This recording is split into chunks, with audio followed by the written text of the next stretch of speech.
दोस्तों आज के शानदार वीडियो में हम लोग RO ARO मेंस के बैच की शुरुआत कर रहे हैं और RO ARO मेंस में सबसे ज़रूरी होता है कन्वेंशनल पार्ट। तो जैसा कि आप सभी लोग जानते हैं कि RO का जो मेंस का एग्ज़ाम होता है उसमें कुछ पोर्शन, जैसा कि हमने एक वीडियो में आपको बताया था, ऑब्जेक्टिव होता है और दूसरा जो इसका पार्ट होता है वो सब्जेक्टिव होता है। सब्जेक्टिव का मतलब है जिसमें आपको लिखना होता है, जिसमें 4 ऑप्शंस नहीं आते हैं, उसमें आपको आंसर लिख कर आपको बताना पड़ता है। तो सबसे पहले हम लोग यहाँ पर क्या करते हैं कि RO ARO के मेंस का जो एग्ज़ाम पैटर्न है एक क्विक नज़र में हम देख लेते हैं कि इसमें देखो ये जो GS ऑब्जेक्टिव, जैसा कि आप प्रीलिम्स में देकर आए थे, GS ऑब्जेक्टिव 120 नंबर का, इसको हम यहाँ नहीं पढ़ेंगे। इसके बाद में आप देखोगे तो हिंदी का ऑब्जेक्टिव पार्ट, जैसा कि प्रीलिम्स में आपसे पूछा गया था, इसको भी हम लोग यहाँ पर नहीं पढ़ेंगे। हम लोग इस सेक्शन में क्या पढ़ने वाले हैं, हिंदी वाले पोर्शन में जो एक कन्वेंशनल पार्ट आता है, हिंदी में जो कन्वेंशनल पार्ट आता है उसका एक हिस्सा हम लोग यहाँ पर पढ़ेंगे। ऐसे राइटिंग हम इसमें नहीं करेंगे, आगे चलकर हम ऐसे राइटिंग करेंगे। आज हम जो क्लास करेंगे वो हिंदी के कन्वेंशनल यानी कि हिंदी का जो लिखने वाला हिस्सा आता है उसके किसी एक टॉपिक को हम लोग डिस्कस करेंगे, और वो कौन सा टॉपिक होगा वो अभी आपको आगे पता चलेगा। तो यहाँ पर आप देखोगे हिंदी का ये 100 नंबर में से ये जो हिंदी का 100 नंबर का कन्वेंशनल पेपर आता है, इसमें इसका पूरा सिलेबस देख लो, इसका सिलेबस क्या होता है और उसमें हम लोग कौन से सिलेबस को कवर करने वाले हैं। तो हिंदी का ये जो 100 नंबर का जो सिलेबस होता है इसको आप देख चुके हैं। गद्यांश आता है, सरकारी पत्र का टेबुलर फॉर्म लिखने को आता है, और इसमें एक चीज़ आती है जिसको बोलते हैं पत्राचार। ये वाला पत्राचार जो कि 24 नंबर का आता है। तो आज के शानदार क्लासेस में हम लोग पत्राचार टॉपिक को पढ़ेंगे, यानी कि हमने पत्राचार में जो 24 नंबर आते हैं उसको हम लोग इस वीडियो में डिस्कस करेंगे। इसका सीधे से मतलब हुआ कि हम अपनी इस क्लास में 24 नंबर अपने बिल्कुल कंफर्म करने जा रहे हैं। तो हमारा टॉपिक है आज का पत्राचार, ठीक है। 24 नंबर का पूछा जाता है, इसको हम लोग आज के इस वीडियो में कवर करने वाले हैं। इस क्लास को शुरू करने से पहले आपको 2 चीज़ें समझनी हैं। देखो, ऑब्जेक्टिव क्वेश्चंस आप बहुत सारे लगा चुके हो, लेकिन जो सब्जेक्टिव पार्ट होता है, सब्जेक्टिव वाले पोर्शन में नंबर लाने का एक तरीका होता है, ट्रिक होती है, कुछ इसके मेथड्स होते हैं। और सब्जेक्टिव पार्ट पर अगर आप कमांड करना चाहते हैं, अगर आप चाहते हैं कि ऐसा सब्जेक्टिव आपका हो जाए कि 24 में से 22-20 नंबर तक आप ला सकते हो, तो उसके लिए जैसा जैसा आपको बताते चल रहा हूँ, अगर आपने वो फॉलो कर लिया तो 100% आप कम समय में बेहतरीन आपकी शानदार तैयारी हो जाएगी। तो यहाँ पर हम लोग सबसे पहले तो ये समझेंगे कि ये जो टॉपिक हमने शुरू किया है पत्राचार, इसका सिलेबस क्या है, इसमें हमें पढ़ना क्या क्या चीज़ें होता है। और दूसरी चीज़, जब हम ये पता कर लेंगे कि इसमें पढ़ना क्या क्या चीज़ें होती हैं, तो उस पत्राचार में किस प्रकार के प्रश्न पूछे जाते हैं, अगर ये 2 चीज़ें आप समझ गए तो आपको पढ़ना बहुत आसान हो जाएगा। तो हम सबसे पहले ये देखते हैं कि पत्राचार ये जो टॉपिक है जो कि 24 नंबर का आता है, इस 24 नंबर में हमें क्या क्या जो है चीज़ें पढ़नी है, इसका ऑफिशियल सिलेबस क्या है। तो इसमें हमें पढ़ना होता है, टॉपिक वाइज आपको बता रहा हूँ, शासकीय पत्र, ठीक है। दूसरा एक टॉपिक होता है अर्ध शासकीय पत्र। तीसरा एक टॉपिक होता है कार्यालय आदेश। फिर होता है कार्यालय ज्ञाप। इसके बाद में होता है परिपत्र।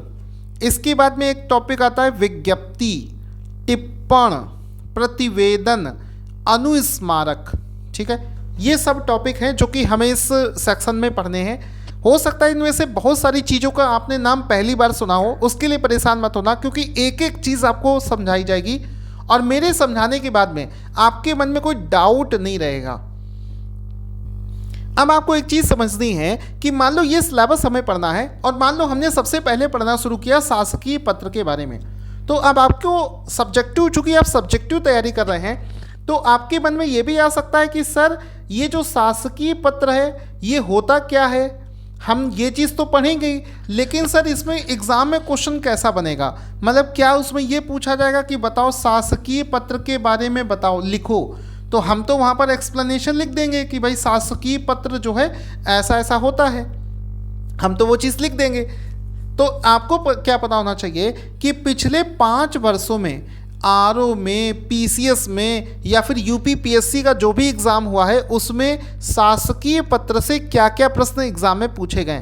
तो एक बार देख लें कि भाई क्वेश्चन किस तरीके से एग्ज़ाम में पूछा जा रहा है, और एक बार आपने ये देख लिया कि क्वेश्चन इस तरीके से पूछा जाता है तो हम लोग उसी नज़रिए से फिर इस टॉपिक को पढ़ेंगे, उसी एंगल से फिर हम इस टॉपिक को पढ़ेंगे। तो हम देख लेते हैं कि भाई इसमें कौन कौन से क्वेश्चन एग्ज़ाम में पूछे जा चुके हैं। तो ये पूरी एक लिस्ट आपको दिखा रहा हूँ जिसमें कि 2021, 2017, इसके बाद में 2016, 15, 14, 12 सारे यहाँ पर क्वेश्चंस दे रखे हैं। तो अगर हम शुरुआत करें आरओ एआरओ मेंस 2021 के पेपर में, देखो क्या प्रश्न पूछा गया है।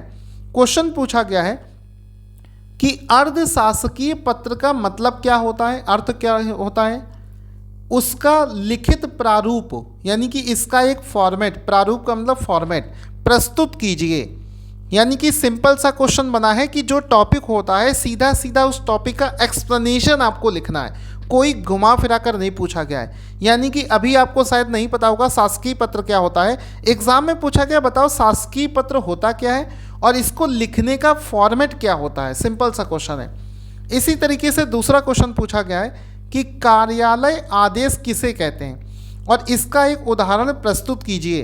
तो अगर आप देखोगे ऊपर तो कार्यालय ज्ञाप ये रहा, तो कार्यालय ज्ञाप होता क्या है और उसका एक एग्जाम्पल, यानी कि सीधा सीधा क्वेश्चन पूछा गया है कि ये पूछा जाएगा अर्धशासकीय पत्र होता क्या है, इसका फॉर्मेट बताओ, कार्यालय आदेश होता क्या है, इसका फॉर्मेट बताओ, विज्ञप्ति क्या होती है, इसका फॉर्मेट बताओ, टिप्पण क्या होता है, इसका फॉर्मेट बताओ, प्रतिवेदन क्या होता है, इसका फॉर्मेट बताओ। सिंपल से क्वेश्चन है, लेकिन कभी कभी ऐसा भी तो पूछा जा सकता है कि आपसे बोल दे कि भाई आपको एक शासकीय पत्र लिखना है और वो जो शासकीय पत्र है वो लिखना है स्वास्थ्य विभाग को, भारत के स्वास्थ्य विभाग को, स्वास्थ्य विभाग।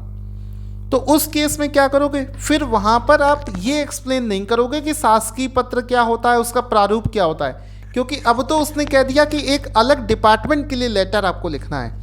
ऐसे भी प्रश्न एग्जाम में पूछे जाते हैं। अगर आपको दिखाऊं तो ये देखो, ये तो देखो सेम चीज़ है, अर्धशासकीय पत्र क्या होता है उसका प्रारूप बताओ, ज्ञाप क्या होता है उसका प्रारूप बताओ। ये तो नॉर्मल क्वेश्चंस हो गए। यहाँ पर अभी आपको दिखाते हैं, मैं क्वेश्चंस देख रहा था तो उसमें इस टाइप के क्वेश्चन ये देखिए, अपने क्षेत्र के पेयजल की समस्या की ओर ध्यान आकर्षित करते हुए अपने स्वास्थ्य अधिकारी को एक पत्र लिखिए। तो दोस्तों अब यहाँ से एक चीज़ समझ में आ गई कि ऊपर जो सिलेबस का जितना भी टॉपिक है ये वाला, तो इसमें हमें ये तो पढ़ना ही है कि ये होता क्या है, साथ ही साथ में अगर उसमें थोड़ा सा भी घुमा फिरा कर ये पूछ लिया जाए कि स्वास्थ्य विभाग को एक लेटर लिखो या फिर विदेश मंत्रालय को एक पत्र लिखना है या ज्ञाप लिखना है, विज्ञप्ति लिखनी है, टिप्पण लिखना है, प्रतिवेदन लिखना है, तो इस टाइप का प्रश्न भी एग्ज़ाम में पूछा जा सकता है। लेकिन अगर आप देखोगे तो ज़्यादातर मतलब 2021 का पेपर देख लो, चाहे 2017 के पेपर देख लो, चाहे आप 16 का देख लो, 14 का देख लो और यूपी पीसीएस 2023 का भी पेपर देख लो, तो सीधा सीधा क्वेश्चन ज़्यादा पूछा जाता है। जैसे देखो, अर्ध सरकारी पत्र किसे कहते हैं, यह सरकारी पत्र से किस प्रकार भिन्न होता है, दोनों का अलग अलग प्रारूप तैयार कीजिए। तो केवल सीधा सीधा भी पढ़ लोगे तो भी एग्जाम में आपका क्वेश्चन सॉल्व हो जाएगा। अब देखो अगला क्वेश्चन, देखो घुमा फिरा के पूछा है, इसमें आपसे पूछा नहीं है कि इसको एक्सप्लेन करो, वो कह रहा है कि नगर महापौर की ओर से महानगर में डेंगू से हो रही मृत्यु संबंधी एक सरकारी पत्र उत्तर प्रदेश शासन को लिखिए। तो हल्का सा घुमा भी देता है, सिंपल टॉपिक है, यानी कि इस टॉपिक में कुछ है नहीं, बस इस टॉपिक को समझ लो और पत्र लिखने का एक फॉर्मेट समझ गए तो आपका ये क्वेश्चन सही से हो जाएगा। आगे बढ़ते हैं, जब इसका पीडीएफ आप लोग डाउनलोड करोगे तो ये जितने भी क्वेश्चंस हमने आपको लिख रखे हैं इन सबको एक बार देख लेना, समझ लेना, तो आपको पढ़ना आसान हो जाएगा। क्योंकि पढ़ना, जो चीज़ पढ़ेंगे वो तो सीख जाओगे, लेकिन क्वेश्चन एग्जाम में किस तरीके से पूछा जाता है वो समझना थोड़ा ज़्यादा ज़रूरी है। तो हम लोग शुरू करते हैं बिल्कुल बेसिक से। टॉपिक है हमारा पत्र लेखन। जैसा कि आप जानते हैं पत्र का मतलब क्या होता है, किसी भी दो व्यक्तियों या किसी भी दो ऑर्गेनाइजेशन या फिर किसी भी दो ऑफिस के बीच में जो सूचनाओं का आदान प्रदान होता है उसी को कहते हैं पत्र लेखन। ठीक है, पत्रों के माध्यम से ही हम सूचनाओं का आदान प्रदान एक दूसरे के साथ में करते हैं। लेकिन जब ये चीज़ लिखने को आ जाएगी तो आप कुछ अच्छे शब्दों का इस्तेमाल करके इसको किस तरीके से लिखोगे वो अभी समझाता हूँ। नॉर्मल भाषा में समझो कि पत्रों के माध्यम से दो लोग, दो ऑर्गेनाइजेशन या दो ऑफिस अपनी अपनी बात को एक दूसरे तक पहुंचाने का काम करते हैं। इस वाले फोटो में आप देख रहे हैं कि चूंकि हमें यहाँ पर दो व्यक्तियों की बात नहीं करनी है, हमें बात करनी है कि जैसे भारत के स्वास्थ्य मंत्रालय को पत्र लिखना है, विदेश मंत्रालय को पत्र लिखना है, नगर निगम को लिखना है, किसी भी जगह के डीएम को लिखना है, पुलिस कमिश्नर को लिखना है। तो यानी कि ये जो पत्र हम लिखेंगे वो एक ऑफिस से दूसरे ऑफिस को जो पत्र लिखेंगे, जो पत्राचार किया जाएगा, उसके परिप्रेक्ष्य में हम इस टॉपिक को पढ़ेंगे। अब एग्ज़ाम में आप इसको किस तरीके से लिखोगे वो लैंग्वेज भी मैंने आपको लिख कर दे रखी है। इसको जब आप पढ़ोगे तो इसका पीडीएफ निकालकर इसको लिख कर प्रैक्टिस भी आपको कर लेना है। ठीक है, जैसे कि आप देख सकते हो पत्र लेखन अभिव्यक्ति का एक महत्वपूर्ण साधन है जिसके द्वारा एक दूसरे के विचारों का आदान प्रदान किया जाता है। इनको कहते हैं अच्छे शब्दों में चीज़ों को लिखना, और इसी के मार्क्स वहाँ पर दिए जाते हैं। अगर आप इसको अच्छे शब्दों में नहीं लिखोगे तो आपको थोड़े से कम मार्क्स मिलेंगे। अब कुछ विशेषताएं देख लेते हैं पत्र लेखन की। जैसे कि पत्र जो है ये प्रवाहपूर्ण होना चाहिए, यानी कि इसमें फ्लो होना चाहिए। अच्छा, जो भाषा शैली आप यूज़ कर रहे हैं वो स्पष्ट होनी चाहिए और प्रभावी होनी चाहिए, प्रभावशाली होनी चाहिए। ऐसा नहीं कि आपने जिस लैंग्वेज का इस्तेमाल किया है उसको लोग समझ ही नहीं पा रहे हैं। ठीक है, ऐसा नहीं है, स्पष्ट होनी चाहिए बिल्कुल।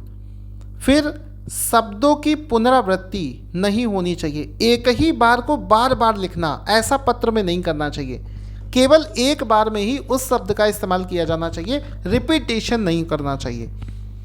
अलंकार एवं आडंबरपूर्ण विशेषणों से बचना चाहिए। जब भी आप कोई पत्र लिखें तो वो जितना सिंपल हो सके उतना लिखिए। आपको कोई अलंकृत भाषा यानी कि बहुत ज़्यादा सजी धजी भाषा, आडंबरपूर्ण विशेषणों का इस्तेमाल करने से बचना चाहिए। साथ ही साथ में सौहार्दपूर्ण शिष्ट भाषा का उपयोग इसमें करना चाहिए। स्वच्छता एवं आकार पर विशेष ध्यान देना चाहिए। तो ये सब बेसिक इसकी क्वालिटीज़ हैं जो कि आपको ध्यान में रखना पड़ेगा। अब चूंकि हमें यहाँ पर शासन संबंधी कार्यों के बारे में डिस्कस करना है, इस वजह से हम लोग सरकारी कामकाज में जो पत्र लिखे जाते हैं उस एंगल से हमें पत्र को पढ़ना है। तो हम लोग पढ़ेंगे सरकारी पत्र। ठीक है, सरकारी पत्र। सरकारी पत्र शासन संबंधी कार्यों के परिप्रेक्ष्य में एक सरकारी कार्यालय से दूसरे सरकारी कार्यालय के पत्र संप्रेषित किए जाते हैं, मतलब भेजे जाते हैं। एक सरकारी कार्यालय से दूसरे सरकारी कार्यालय के बीच में इन पत्रों का आदान प्रदान होता है। अब ये जो सरकारी पत्र है इसको कई तरीके से वर्गीकृत किया जा सकता है। जैसे कि यहाँ पर आप देख सकते हैं, अगर शासन संबंधी चीज़ों के बारे में डिस्कस किया गया है तो उस सरकारी पत्र को बोलेंगे शासकीय पत्र। दूसरा होता है अशासकीय पत्र। फिर इसको क्लासिफाइड किया गया है अर्धशासकीय पत्र। फिर होता है कार्यालय ज्ञाप और कार्यालय आदेश। एक होता है विज्ञप्ति और एक होता है विविध। दोस्तों, इस क्लास के माध्यम से हम आपको जितनी भी चीज़ें बता रहे हैं, अगर आप इसको लिख के प्रैक्टिस करके नहीं लिखोगे तो आप इसको ज़्यादा समझ नहीं पाओगे। इस वजह से आप लोगों से रिक्वेस्ट है कि जो चीज़ मैं आपको पढ़ा रहा हूँ इसको लिख के प्रैक्टिस करोगे तो आपको ये सब लंबे समय तक याद रहेगा। तो यहाँ पर हमने सबसे पहले पढ़ा शासकीय पत्र। तो शुरू करते हैं शासकीय पत्र से। हमारा जो टॉपिक है वो शुरू हो जाएगा शासकीय पत्र। और ये किसके अंतर्गत आता है? ये आता है, हम लोग पढ़े थे सरकारी पत्र, क्योंकि हमें यहाँ पर गवर्नमेंट के हिसाब से पॉइंट ऑफ व्यू से पढ़ना है। तो सरकारी पत्र में सबसे पहले टाइप का जो क्लासिफिकेशन है वो है शासकीय पत्र। अब ये जो शासकीय पत्र है, इसमें एग्ज़ाम में अगर पिछले 5 वर्षों के यूपीपीएससी के क्वेश्चंस देखे जाएं तो उसमें बेसिकली पूछा जाता है कि शासकीय पत्र किसे कहते हैं, इसकी विशेषताएं बताइए और इसका प्रारूप क्या होता है, उदाहरण देकर समझाइए। तो जब भी इस टाइप का क्वेश्चन आएगा तो इसको छोटे छोटे पार्ट्स में डिवाइड कर दिया करो। समझो, आपको क्वेश्चन जो है ऐसा मत सोचा करो कि मुझे इस पूरे क्वेश्चन का आंसर देना है। ये देखा करो क्वेश्चन कितने पार्ट्स में है और उतने ही पार्ट्स में आपको इसको आंसर करना होता है। जैसे सरकारी पत्र किसे कहते हैं, ये हो गया क्वेश्चन नंबर 1। तो इसका एक्सप्लेनेशन आप लिखोगे। ठीक है, इसको मैं थोड़ा सा एक बार फिर से समझा देता हूँ कि पहला पार्ट इस क्वेश्चन का है कि शासकीय पत्र किसे कहते हैं। तो ये हो गया सबसे पहला प्रश्न। तो एक आप कुछ लाइनों में इसको एक्सप्लेन करोगे शासकीय पत्र कहते किसे हैं। ठीक है, उसके बाद में इसकी विशेषताएं बताइए, इसकी विशेषताएं बताइए, यानी कि अगला सेक्शन जो आप लिखोगे, दूसरा सेक्शन, वो लिखना इसकी विशेषताएं हेडिंग डालकर। अभी आपको बताएंगे भी, हेडिंग डालकर इसकी विशेषताएं बताइए। तो एक ही क्वेश्चन के अंदर 2 पार्ट हो गए।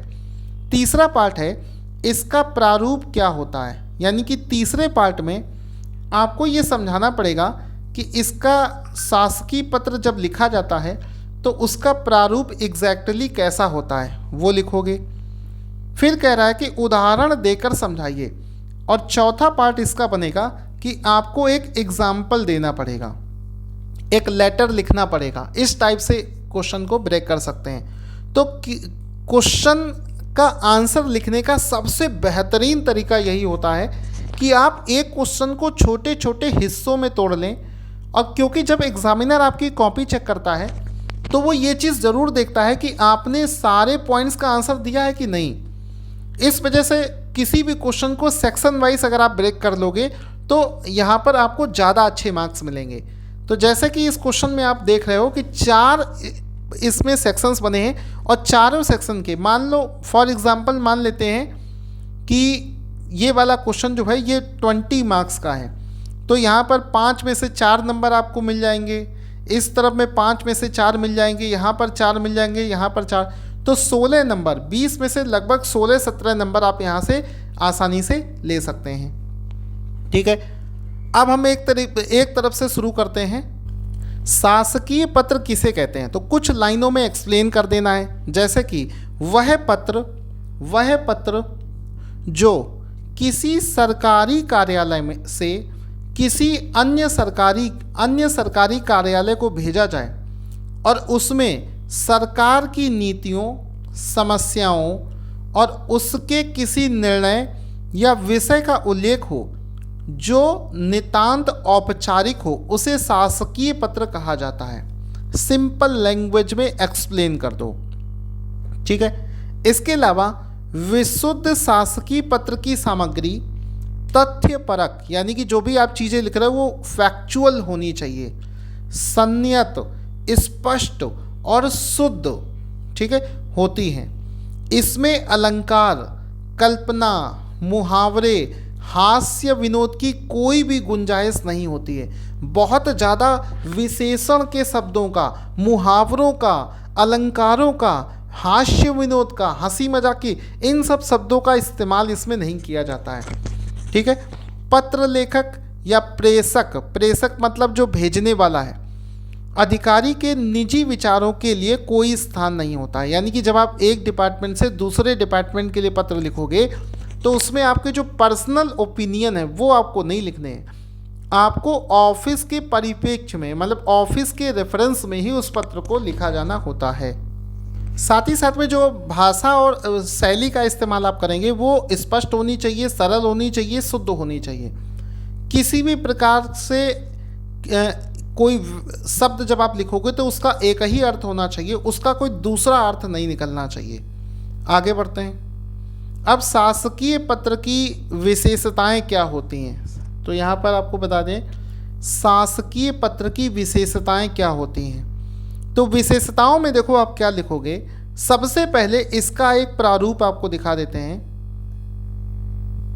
तो अगर इसका फॉर्मेट या प्रारूप आप देखोगे शासकीय पत्र का, तो आपको एक बार इसका फॉन्ट छोटे करके इसको मैं अब पूरा पत्र यहाँ पर आपको दिखाता हूँ। तो शासकीय पत्र का प्रारूप आप देखोगे तो सबसे पहले देखो यहाँ पर पड़ी है पत्र संख्या, फिर ये जिस डिपार्टमेंट को, जैसे स्वास्थ्य विभाग है तो स्वास्थ्य विभाग भारत सरकार, प्रेषक भेजने वाला, सेवा में, दिनांक, विषय, महोदय, ये पूरा विषय, भवदीय, दिनांक, संख्या, ये सारी चीज़ें जो हैं, अब इन्हीं सब चीज़ों को विशेषताओं में लिखा जाता है। तो आपको अगर पता होगा कि इसका फॉर्मेट क्या है तो आप इन सब विशेषताओं को आसानी से लिख लोगे।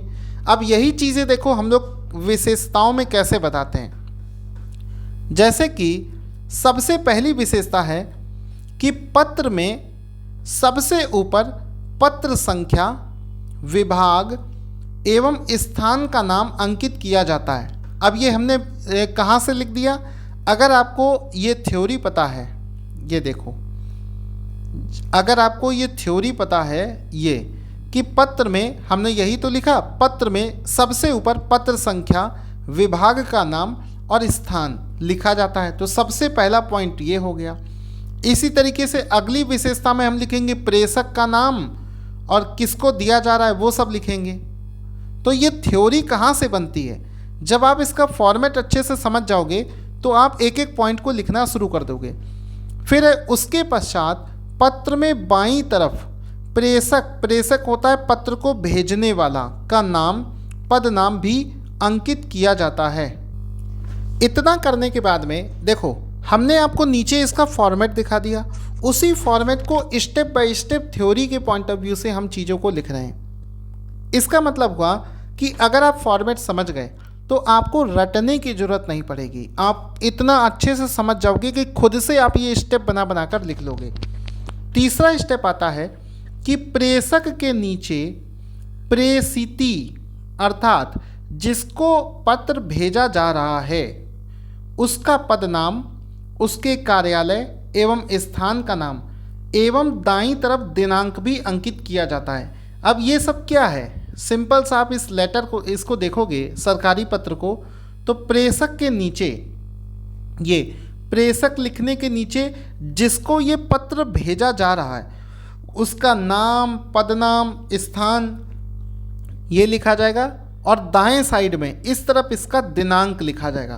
तो ये तो रहा स्टेप नंबर 1, ये रहा स्टेप नंबर 2, ये रहा स्टेप नंबर 3, उसके बाद में विषय स्टेप नंबर 4। तो स्टेप बाय स्टेप अगर चीज़ों को समझ लोगे तो आपको बस यही तो लिखना है। चौथा क्या होगा,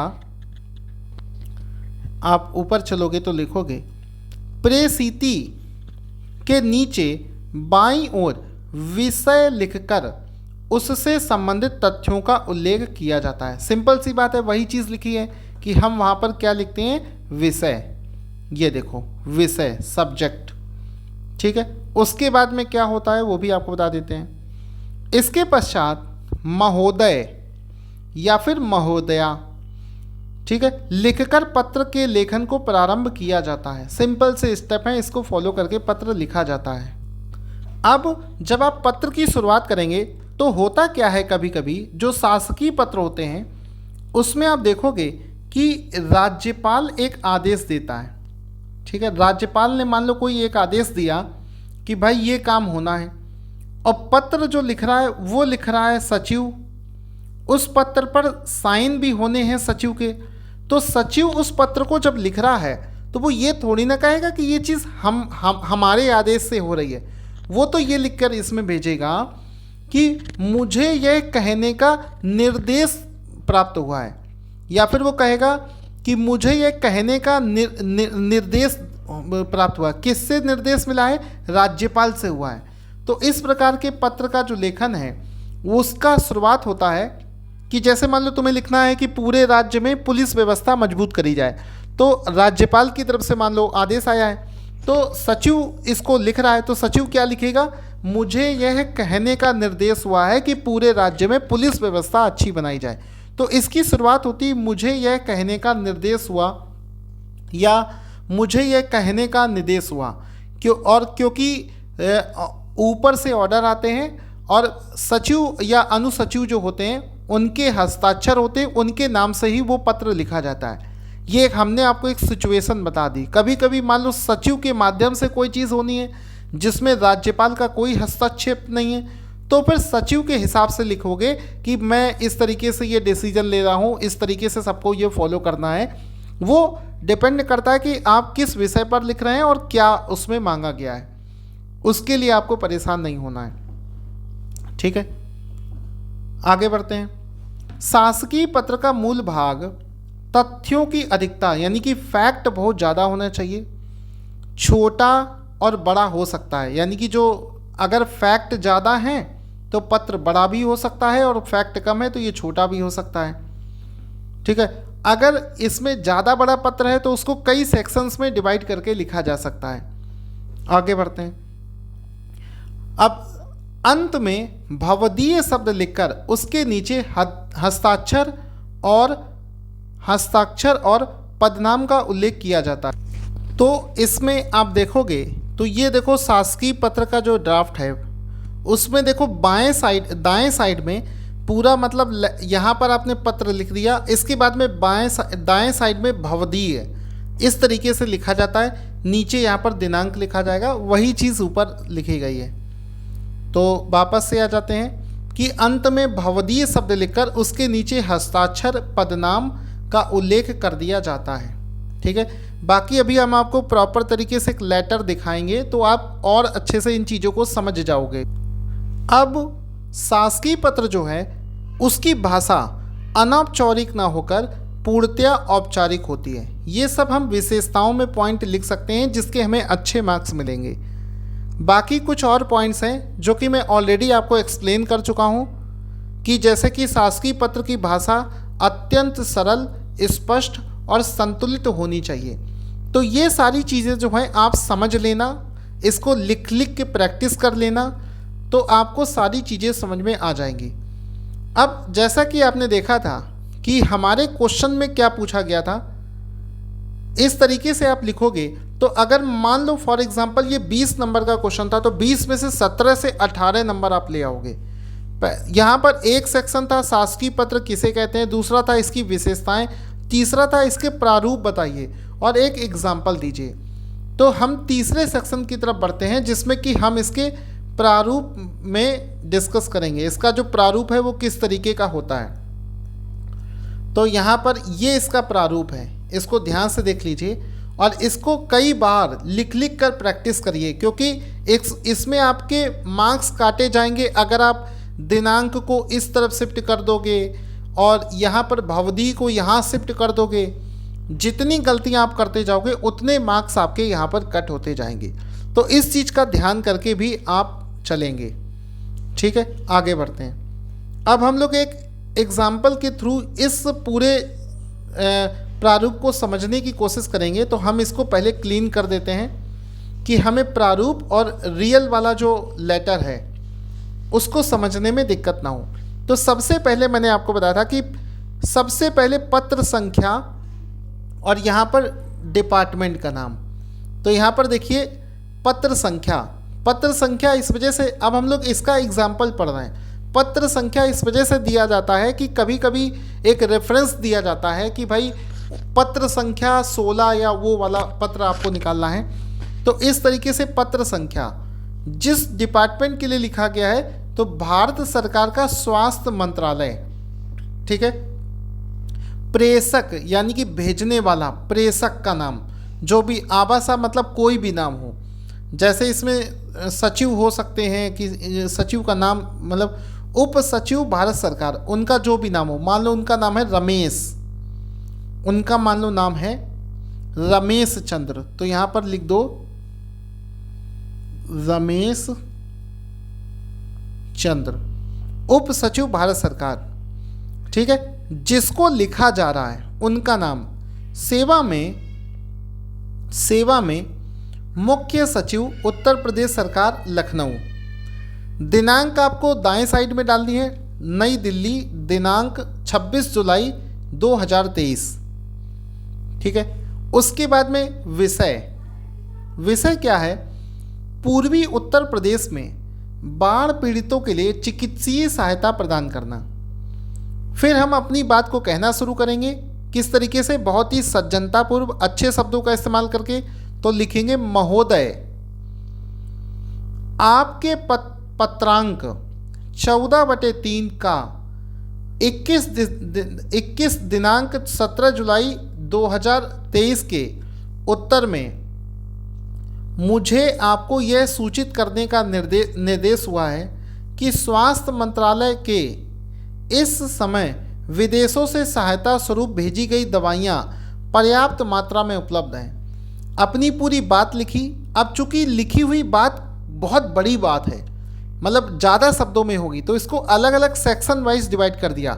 ये एक सेक्शन हो गया, पॉइंट नंबर 2 डाल के दूसरा सेक्शन हो गया, ये तीसरा सेक्शन हो गया। अपनी पूरी बात लिखने के बाद में हम लोग यहाँ पर लिखते हैं भवदीय, और नाम के नीचे हस्ताक्षर कर दिए। ठीक है।